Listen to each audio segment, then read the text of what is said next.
네, 2020년 7월 1일 세 번째 카드 뉴스입니다. 이 차별금지법 드디어 국회에 발의되었다는 소식인데요.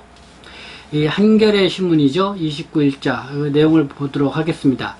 차별금지법 천시만고 끝에 10명과 발의라고 제목을 뽑았습니다.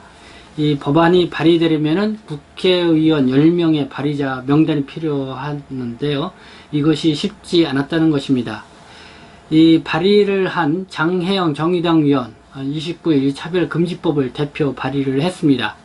이 장 의원이 이번에 대표 발의한 법안에는 차별금지 유형으로 성별, 장애, 나이, 성적, 지향, 그리고 성별 정체성 등 23개의 항목이 나열되어 있습니다. 그래서 이 포괄적 차별금지법이다 이렇게도 부르기도 하는데요.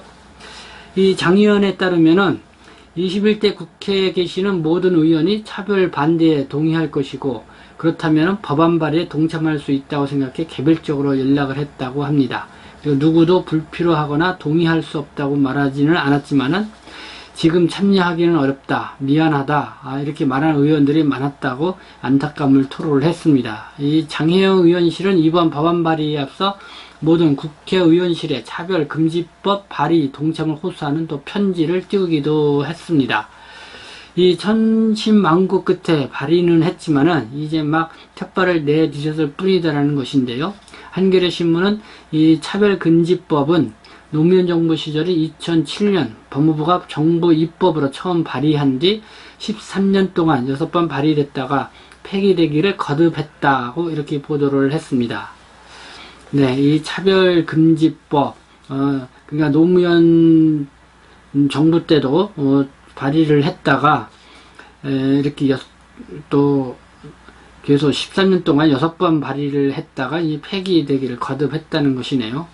그러니까 이번에도 이렇게 천신만고 끝에 이 차별금지법이 이 발의는 했지만은 글쎄요, 법으로 제정이 되기까지는 넘어야 할 산이 많다 이런 의미로도 해석이 됩니다. 네, 미디어 오늘 6월 30일 어제 이 보도한 걸 보면은요, 차별금지법 발의에 기독교계 언론이 격한 반응을 보였다고 이렇게 보도를 하고 있습니다. 이 진정한 평등을 바라며 나쁜 차별금지법을 반대하는 전국연합, 소위 진평연이 발족까지 했다는 소식인데요. 그러면 이 진평연이 주장하는 내용들을 한번 소개를 해드리도록 하겠습니다. 이 포괄적 차별금지법은 건강한 가정을 해체하며 사회를 유지하는 기본적인 도덕을 파괴할 뿐 아니라 헌법을 위반하여 신앙과 양심, 학문과 표현의 자유를 명백히 침해한다. 그리고 차별금지법이 이단을 대처하기 어렵게 만들 수 있다. 이 국가인권위원회가 지향하고 있는 포괄적 차별금지를 법제화해 공권력을 동원하면서 까지 동성애 활동을 옹호하고 이 땅의 건강한 사회구조를 위협하는 교활하고도 음흉한 시도이다. 아이고, 네, 뭐 이렇게까지 비판을 했습니다. 교활하고도 음흉한 시도다. 네. 이게 주요하게 이 기독교계에서 염려하는 거는 지금 이 동성애 이거를 지금 허용하느냐 뭐 이런 부분에 있어서는 예민하게 받아들인 것 같습니다. 그리고 한국성결신문이 17일 보도한 내용은요, 현재 우리나라는 남녀 고용평등법, 장애인 차별금지법 등 특정 범죄에 속한 사람을 명시한 개별적 차별금지법만을 채택하고 있다 이렇게 소개를 하고 있습니다. 현재까지 법 체계와 달리 성적 지향을 포함해 20여 개 차별금지 행위를 한 법안에 포괄한 차별금지법이 문제라는 게 교계의 주장이다.